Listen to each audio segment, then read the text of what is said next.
Hoy continuaremos con el capítulo 13. Veremos que hay una segunda bestia, la que forma una imagen de la primera.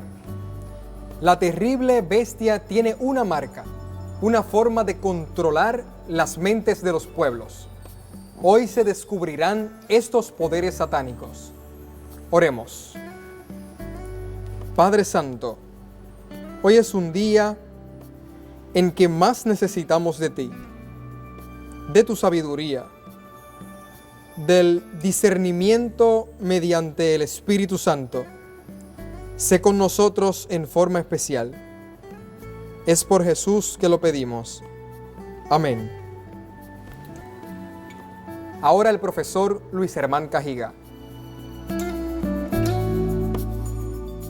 Vimos en el tema anterior acerca del anticristo o de la bestia de Apocalipsis 13, que no es una persona, sino es una entidad, que se llama el sistema papal. Ahora, Apocalipsis presenta dos bestias. Tocamos los versículos 1 al 8 y luego saltamos al 18.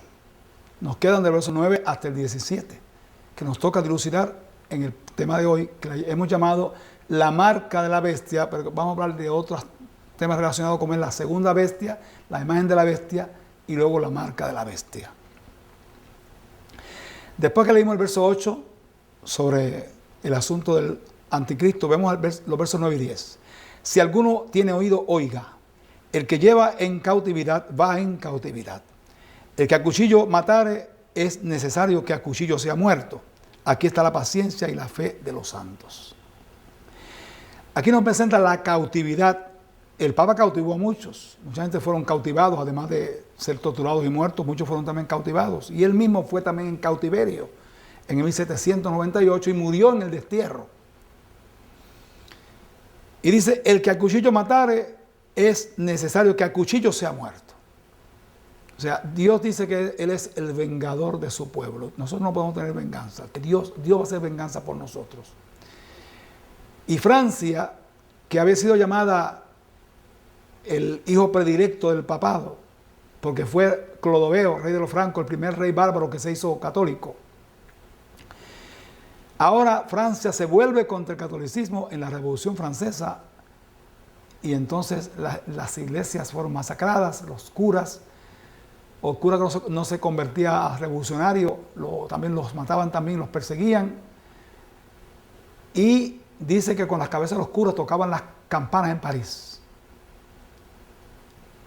Y llegaron a ser, la catástrofe mayor fue que en la catedral de Notre Dame, Nuestra Señora de París, en la nave central de la catedral, una mujer de la ópera fue coronada como la diosa de la razón por los jacobinos, propulsores de la Revolución Francesa.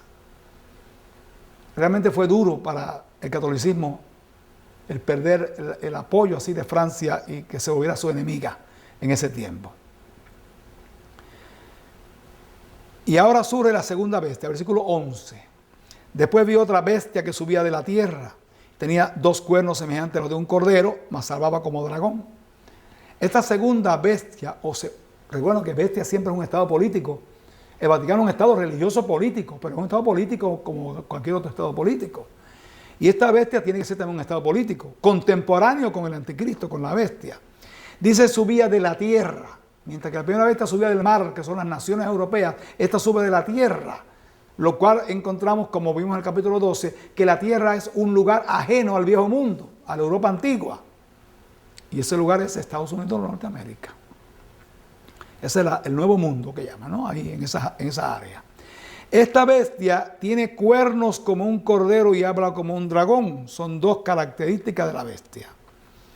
Esta bestia no puede ser otra que Estados Unidos de Norteamérica. Porque era el estado que cuando el Papa fue en cautividad en 1798 estaba creciendo, dando vestigio, llegar a ser una gran nación, una nación poderosa y rica. La bestia que Juan vio no dice qué tipo de bestia era, pero dice que tenía cuernos como un cordero. Por tanto, pensamos en el búfalo norteamericano, que es un símbolo de Estados Unidos, que tenía cuernos pequeños como un cordero. ¿Ven? Pero dice que hablaba como dragón. Bueno, el Cordero es Cristo y dragón es Satanás. Así que noten que tiene características de ambos. 2 cuernos, no son 2 naciones, como algunos creen, no. Más bien, no, el énfasis no es en la cantidad de cuernos, sino en la clase de cuernos. Cordero es Cristo. Una nación caracterizada por la democracia y el apoyo a las libertades individuales. Ese es Estados Unidos, donde viene gente de todos los países del mundo buscando libertad. Pero en algún momento este estado cambia a dragón, que es Satanás.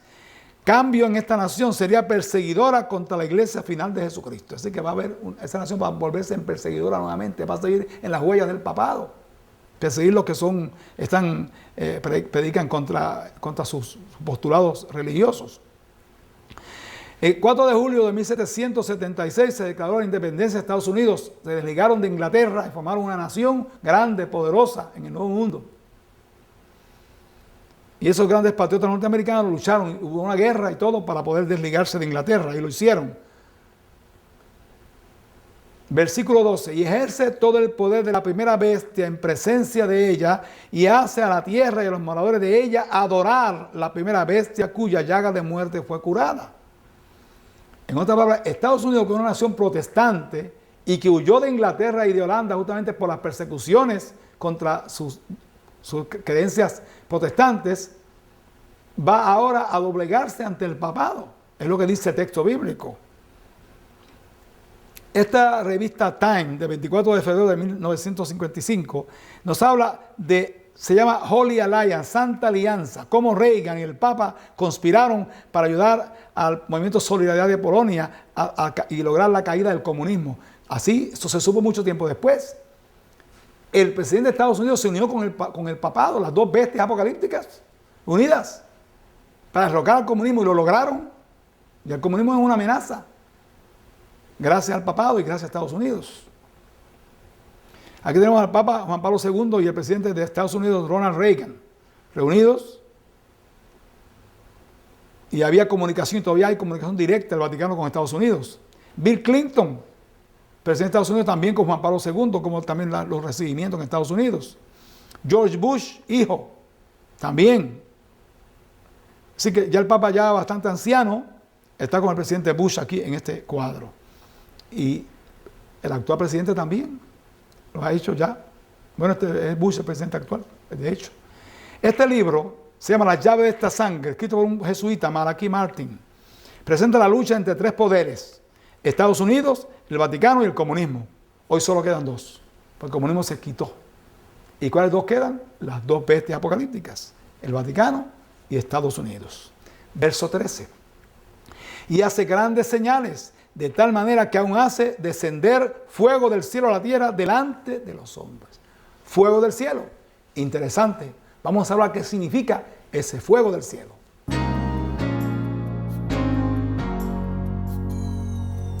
Dice la profecía que esta segunda bestia, que es Estados Unidos, hace señales, grandes señales, milagros. Y aún hace descender fuego del cielo a la tierra delante de los hombres. Yo no descarto que podría haber algo de literal, pero prefiero creer que es un símbolo. Fuego del cielo. Fuego del cielo. En Pentecostés descendieron lenguas de fuego sobre los discípulos, indicando que estaban llenos del poder del Espíritu Santo para comenzar la obra de la iglesia. Ahora bien, entonces el fuego es uno de los símbolos del Espíritu Santo, el fuego. ¿Qué entonces nos quiere decir la profecía? Que en Estados Unidos iba a haber un movimiento que pretendía descender fuego del cielo, que pretende que el Espíritu Santo ha descendido a la tierra. Y ese movimiento es el movimiento del pentecostalismo. Este movimiento, que comenzó o se solidificó en el 1902 en Estados Unidos, pretende que para poder ser lleno del Espíritu Santo hay que hablar lenguas. ¿Y qué es para esta gente el hablar lenguas? Sencillamente un momento de supuesto éxtasis, que yo creo que la mayoría de las veces es fabricado. Comienzan a hablar unas palabras como una jeringonza, unas palabras raras, pretendiendo que tienen el don de lenguas bíblico. Vamos a hablar un poquito de eso. Jesús dijo en Marcos 16, 17. Y estas señales seguirán a los que creyeren. En mi nombre echarán fuera demonios, hablarán nuevas lenguas. Bueno, ahí tenemos un apoyo bíblico.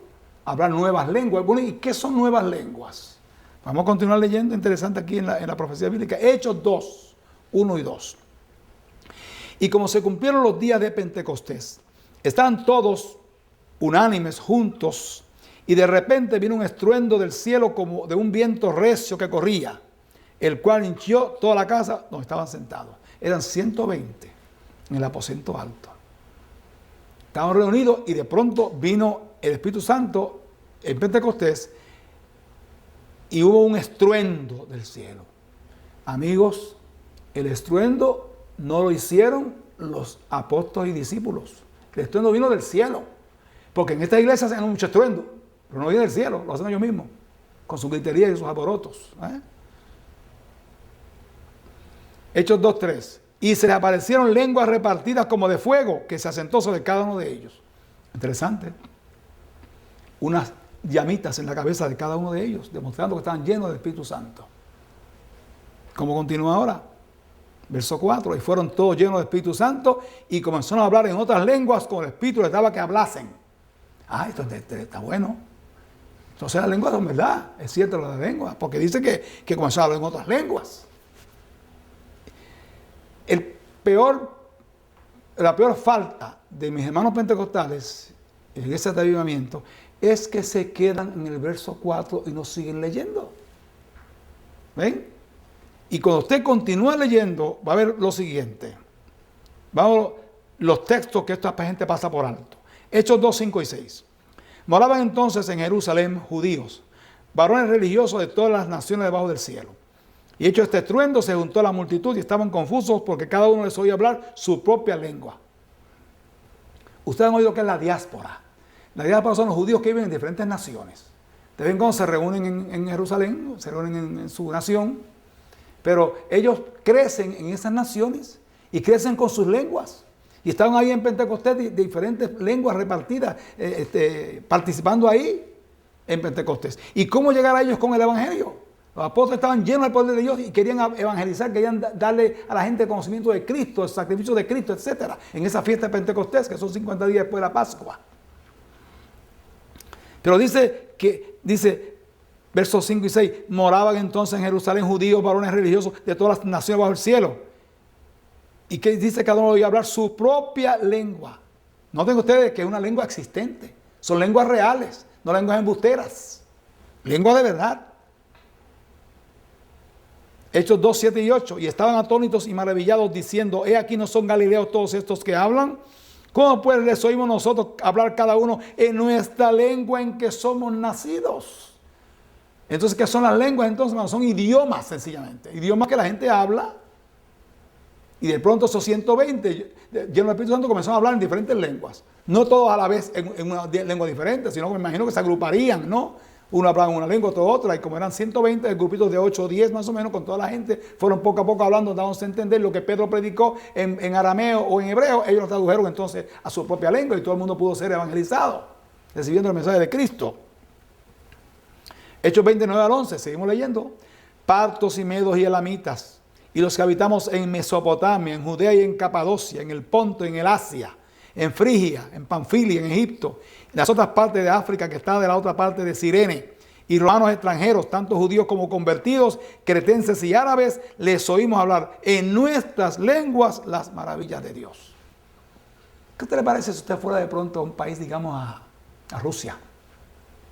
Usted estuviera en el Plaza Roja, ahí frente al Kremlin o frente a la iglesia que está ahí bien bonita, bizantina, preciosa, la iglesia de San Basilio.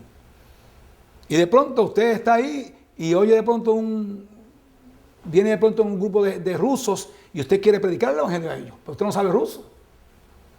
Pero de pronto el Espíritu Santo está sobre usted y le hace a usted hablar ruso, perfecto.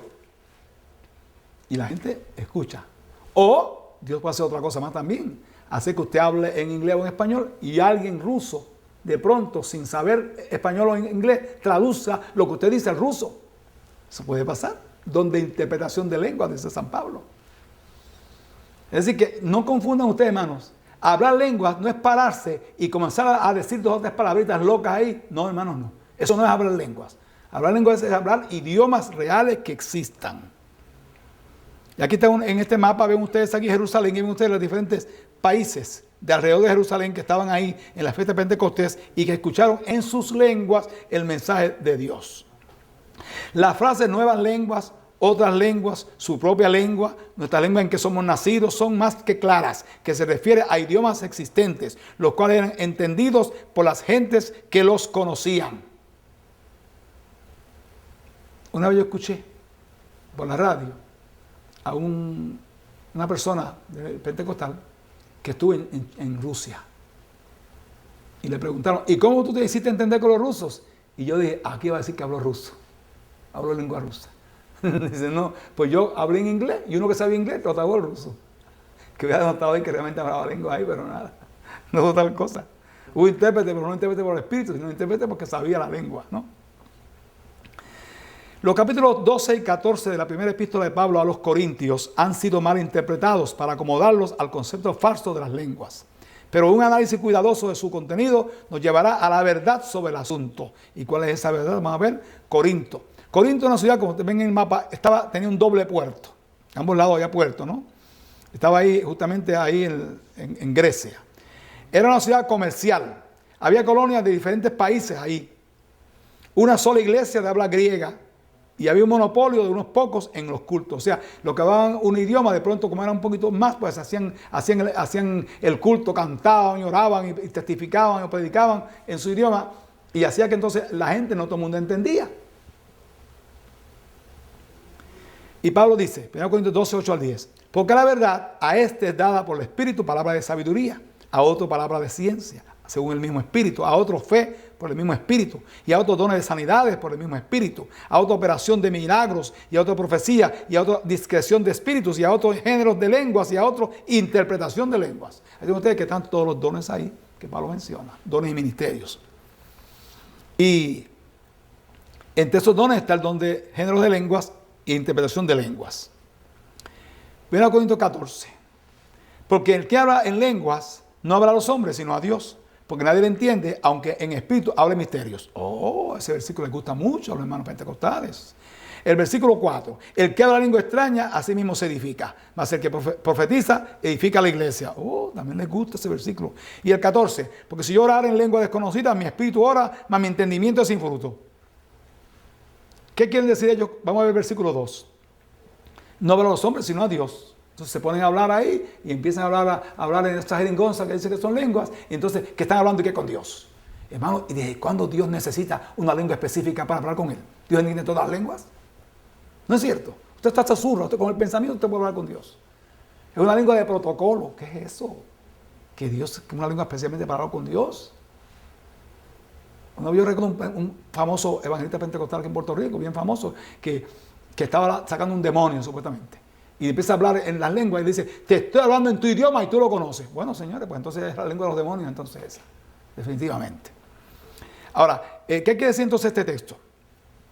Que el que habla en lengua no habla a los hombres sino a Dios. Si usted está en una iglesia que es de habla inglesa, o de habla rusa, habla china, o japonés, o lo que sea, portugués, y usted está ahí, y usted está orando, el que habla en lengua, usted está orando, Dios lo está escuchando. Pero si usted en voz alta, los demás que están no escuchan, no entienden, pero Dios sí lo entiende. Nadie entiende, pero Dios sí entiende. Es decir, que lo que está hablando aquí Pablo es el uso de lenguas diversas en la congregación. Dice el 4. El que habla lengua extraña, así mismo se edifica. Caramba, eso está claro.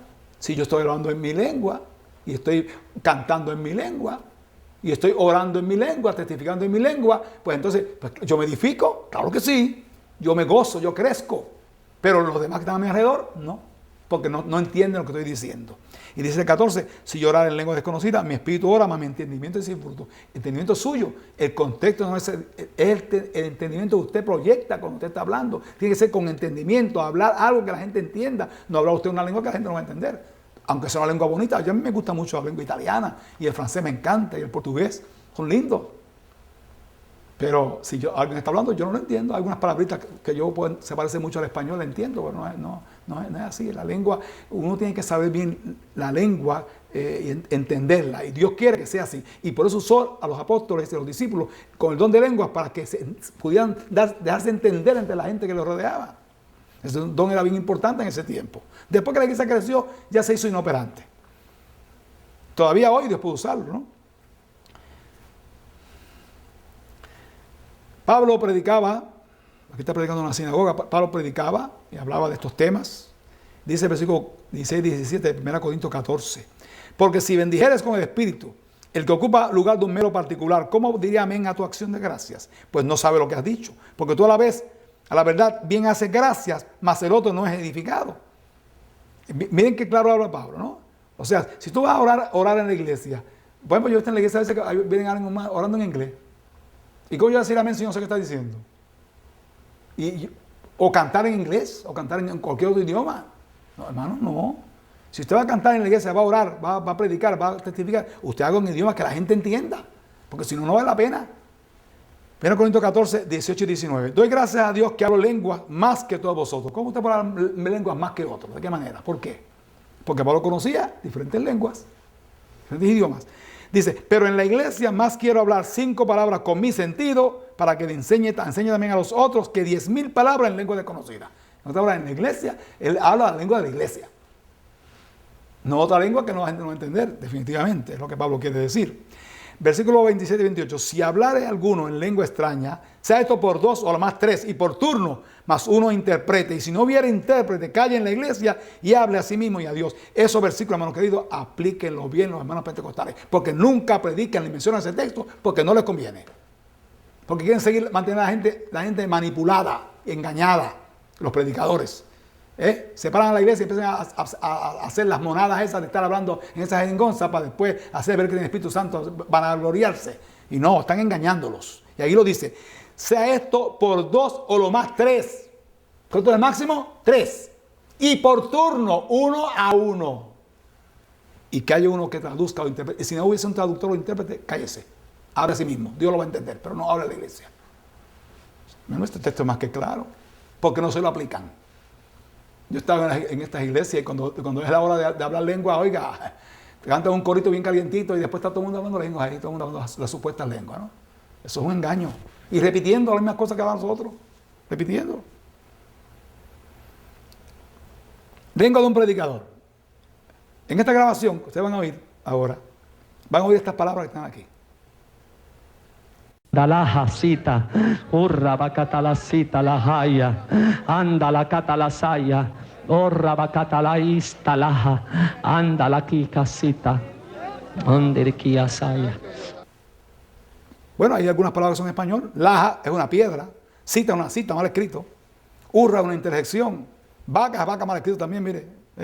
Tala es una tala de una tala que usted tiene en su casa, una cita de nuevo, ¿no? La haya, anda, caminar, ¿no? La cata, vamos a ver la cata, dice la cata. La saya, ¿no? La falda de la mujer, la saya. Horra, por urra también, va, cata de nuevo. Istalaya, anda, de nuevo andar. La casita, una casa chiquita, la casita. Ándele, eso es muy mexicano, ándele. Y kiasaya, ¿no? Son para fonemas castellanos, para engañar a la gente. Las ponen ese revolú ahí para llamar la atención. Bueno, eso es satánico. Eso no es de Dios, y hay que aprender a decir esta cosa. Cuando escribí mi libro Anima las lenguas por primera vez me cayeron encima.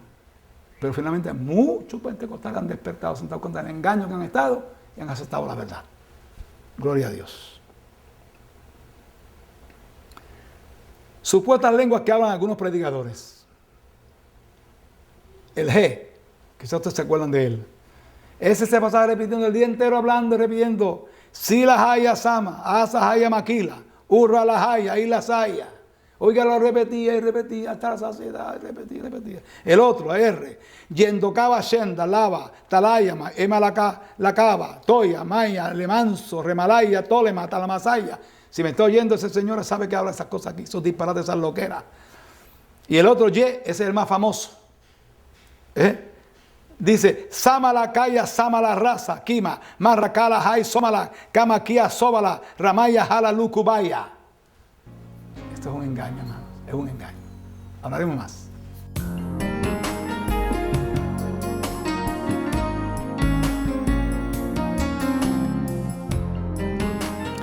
Vemos, por ejemplo, cuando estos hombres y mujeres también se prestan a ser usados por el diablo con esas lenguas falsas, el diablo se aprovecha y en medio de todos esos holgorios de lenguas, le coloca ciertas lenguas en idiomas bíblicos.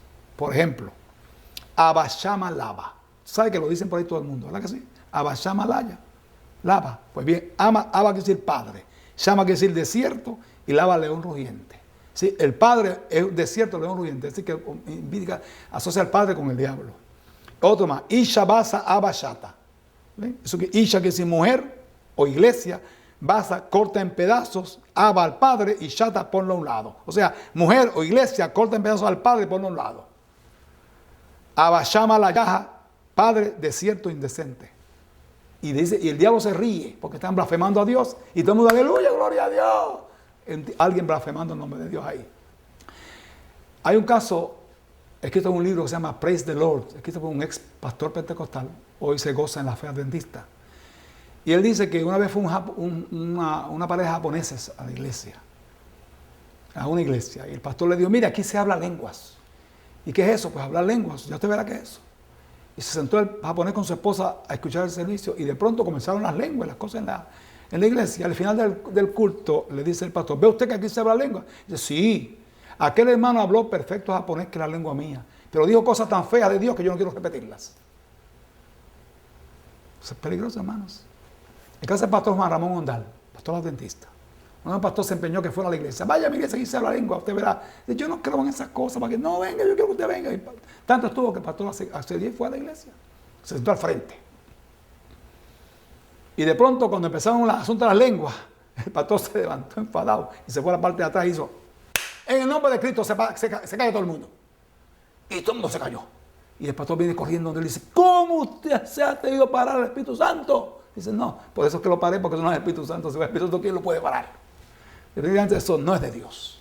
Así que, bueno, vuelvo y digo, usted estudie, grabe. Yo uso una graba ahorita y grabe las lenguas. Vea usted que lo mismo que dicen hoy, lo dicen mañana, lo repiten, lo siguen repitiendo, las mismas cosas. Y dice que viene a levantar alguien a traducir, a interpretar lo que dijo el disparate. Entonces, el disparatero segundo dice a otro rata de disparate que el otro es que supuestamente dijo en su idioma, y todo es mentira. Una sarta de mentiras y engaños. No se dejen engañar, hermanos. Crea la palabra de Dios y no crea en esos engañadores, definitivamente.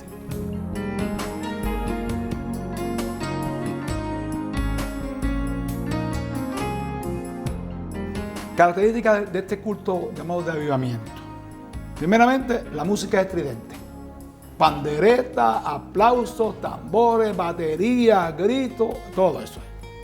Segundo, predicación fogosa, que predica, ese es predicando y repitiendo, aleluya, gloria a Dios y santo, y él vive, y para aquí y para allá, y sí, que grita, y vocifera, da vuelta.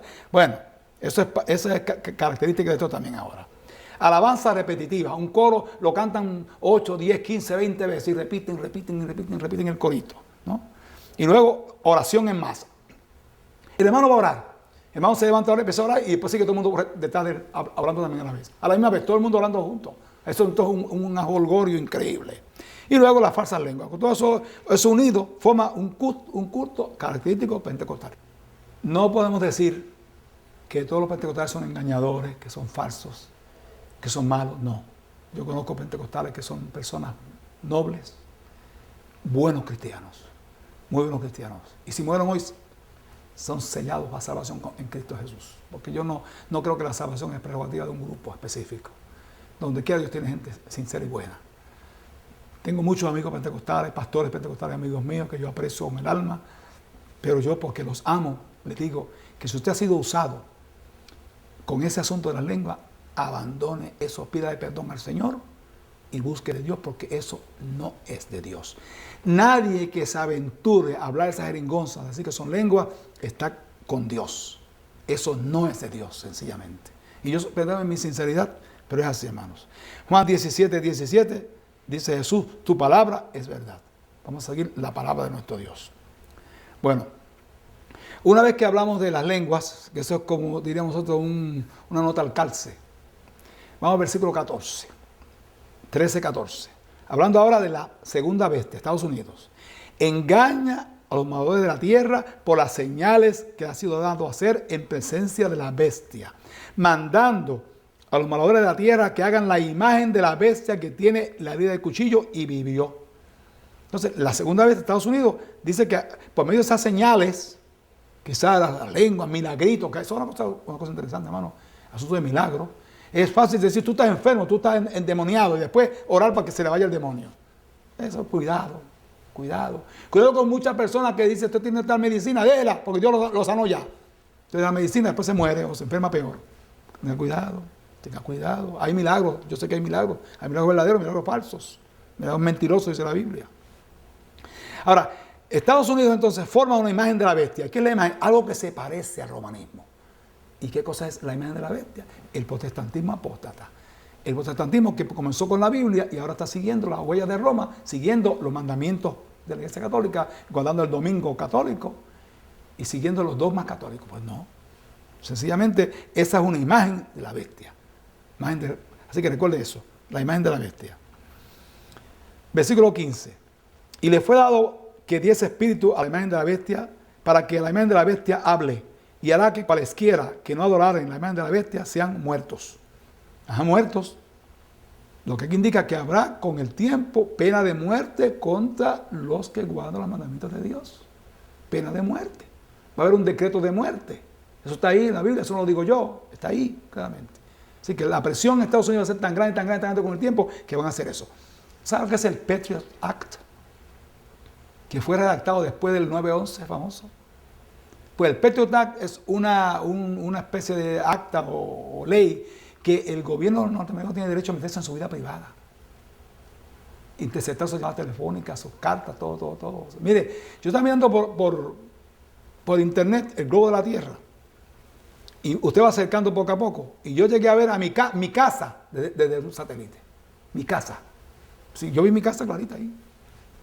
Así que ustedes pueden de ahí mismo mandar un rayo, ahí mismo destruir, matar a la gente. Así que tienen derecho a meterse en su vida y a imponer la ley como ellos les da la gana. Y realmente, hermanos queridos, eso es peligrosísimo, peligroso. Y con el tiempo esas cosas están viniendo para que nosotros abramos los ojos, nos demos cuenta que estamos tan cerca del fin. Ya mismo viene Cristo, definitivamente. Así que pronto Estados Unidos va a cambiar su estado de cordero por estado de dragón. Recuerden, estamos viendo eso, ¿no? Satanás, perseguidores. 16 y 17. Y hacía que a todos, a los pequeños y grandes, ricos y pobres, libres y siervos, se pusiese una marca en su mano derecha o en sus frentes, y que ninguno pudiese comprar o vender, sino el que tuviera la señal o el nombre de la bestia o el número de su nombre. Entonces, hay aquí ahora, va a imponerse una marca de la bestia. La bestia, entiéndase, Roma, el papado. Una marca. ¿Y usted entiende que es una marca literal? Va a venir, la gente piensa confunde el 666 con la marca. Dice que van a poner el 666, mira aquí en la cara de la gente, en la frente, mano derecha, van a poner el 666.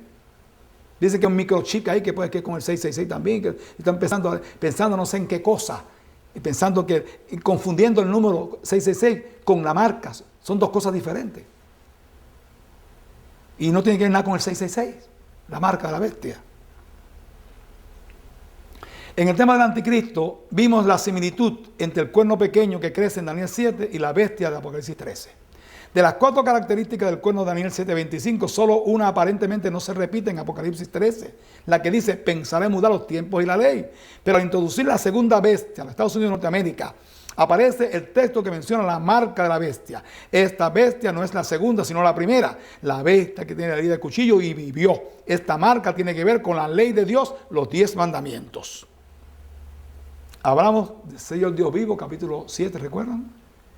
Y vemos que Dios dice que su sello es la ley, sobre todo el sábado, que es el sello del Dios vivo. Porque para rivalizar con el sello del Dios vivo está la marca de la bestia. Entonces, ¿qué es la marca de la bestia? Sencillamente, como el anticristo ha roto los 10 mandamientos, rompió el 4.º mandamiento, que es que ordena guardar el sábado, sencillamente lo sustituyó por el domingo. El anticristo cambió la ley de Dios. Vemos el cambio gradual del día de reposo del Señor. Satanás ha logrado que el domingo pagano haya desplazado el sábado de Dios. Miren usted, cuando de sábado va poco a poco cambiando hasta que llega a domingo. Así que definitivamente es el cambio que demuestra la autoridad que tiene Roma sobre la ley de Dios. Y los protestantes, en lugar de seguirse por la Biblia y la Biblia sola, como decían los reformadores, están siguiendo en las huellas de Roma. definitivamente. El culto en domingo comenzó con la adoración del sol en los pueblos de Babilonia y Egipto. Vamos a hablar de eso, del culto al sol.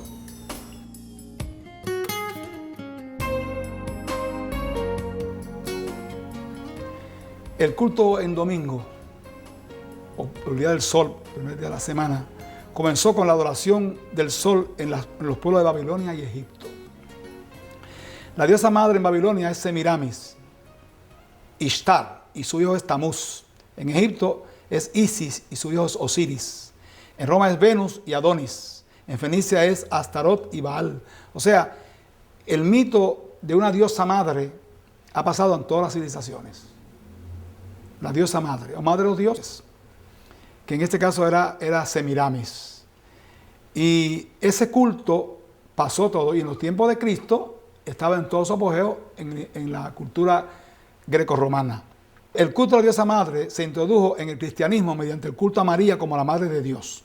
Este culto vino junto con el domingo, ya desde mediados del siglo II. Vienen paralelos.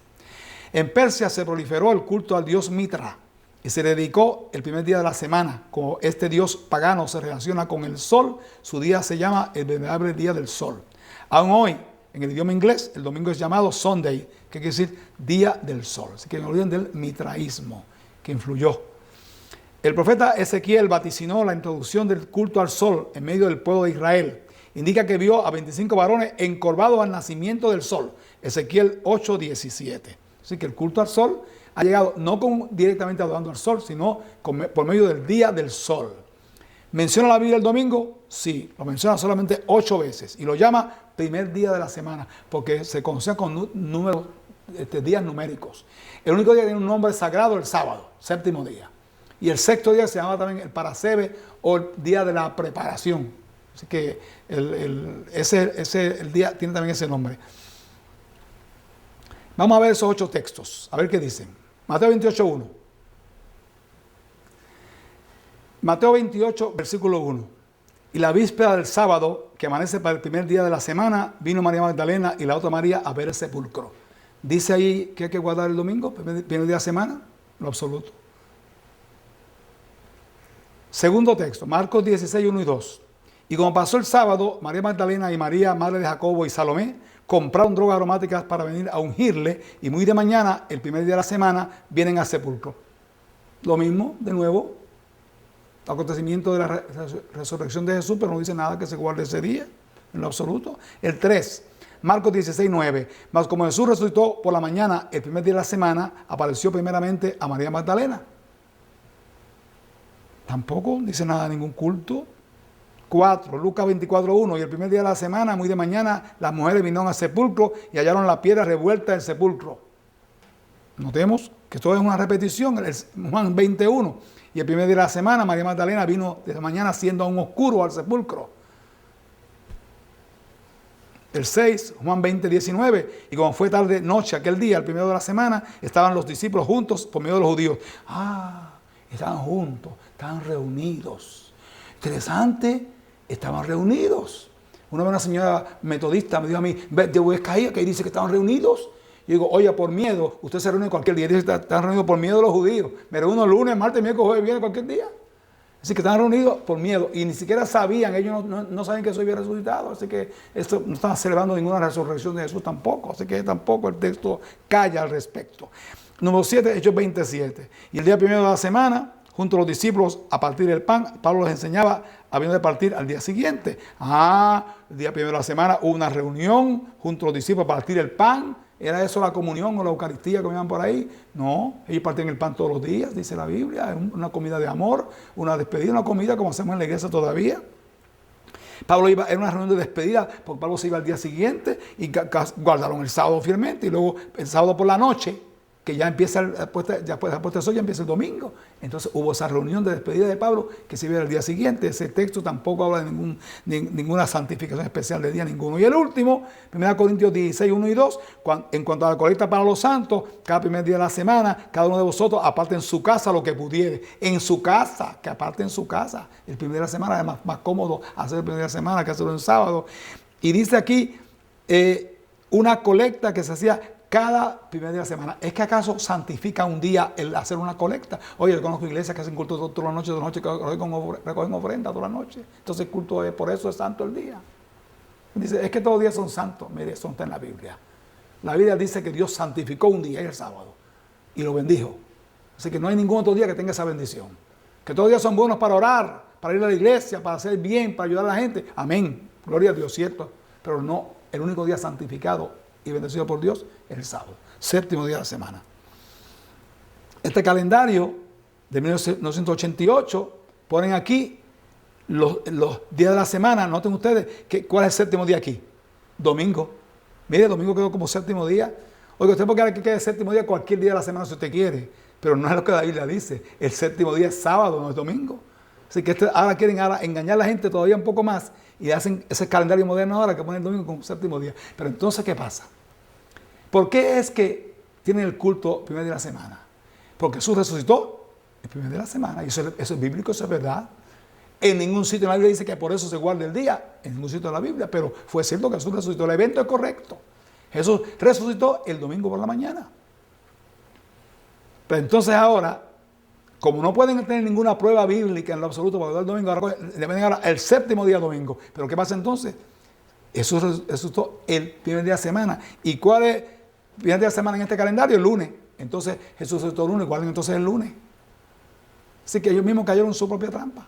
Realmente no están guardando su día, están guardando otro día ahora y hacen un arreglo para que diga lo que no puede decir el calendario.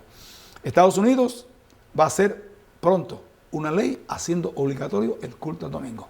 Porque la marca de la bestia la impone la segunda bestia, no la primera. En honor a la primera, en honor a Roma, al papado, pero quien la hace es Estados Unidos, la segunda bestia. Y ya hay movimientos en Estados Unidos, movimientos religiosos protestantes, neopuritanos, que están luchando porque el domingo sea el día de culto oficial en Estados Unidos. Y aunque usted no lo crea, pronto eso va a pasar. Y cuando lo hagan, se van a acordar de mí.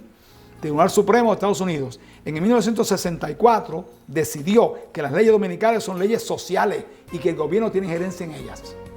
Eso fue el Tribunal Supremo. ¿Ven? Ya están comenzando a dar paso para hacer del domingo un día feriado obligatorio. Dios cuenta con un pueblo que ama y enseña su ley. Dice Isaías 8:16, ata el testimonio, sella la ley entre mis discípulos. Entre mis verdaderos discípulos, dice en inglés. Así que Dios tiene un pueblo que ama su ley, los 10 mandamientos.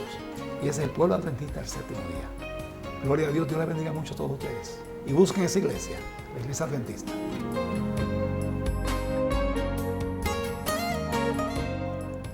Gracias damos a Dios por el tema de hoy. El próximo tema será el mensaje final. Veremos el contenido amplio de ese mensaje y el pueblo especial que lo pregona en todo el mundo. Hasta entonces, pues, y que Dios les bendiga.